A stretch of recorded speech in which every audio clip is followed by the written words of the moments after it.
Sidang paripurna DPRD Palembang kembali digelar dengan agenda mendengarkan jawaban Wali Kota Palembang terhadap pemandangan umum 8 fraksi DPRD Kota Palembang terhadap penyampaian Raperda Kota Palembang mengenai anggaran pendapatan dan belanja daerah Kota Palembang tahun anggaran 2017.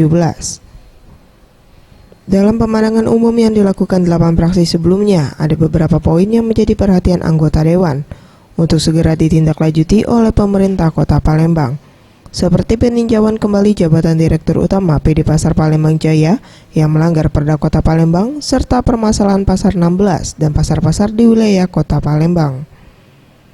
Terkait hal tersebut, Wali Kota Palembang Harno Joyo akan meninjau serta mengevaluasi mengenai peraturan daerah. Sementara untuk polemik Pasar 16 Ilir serta pasar lainnya, Pemkot akan melakukan pendekatan persuasif dan musyawarah agar permasalahan dapat selesai dan diterima semua pihak. Ya, jadi kan begini, kita sesuaikan kan dengan peraturan seperti jawaban kami. Ya, kita itu kan dugaan, ya dugaan. Kami akan lihat dari sisi mananya, ya dia akan menyalahi aturan seperti yang disarankan oleh Partai PDIP Perjuangan. Selain itu, Pemkot Palembang juga akan menindaklanjuti masukan dari fraksi terkait masih didapat juru parkir nakal yang mana memungut biaya parkir di luar ketentuan.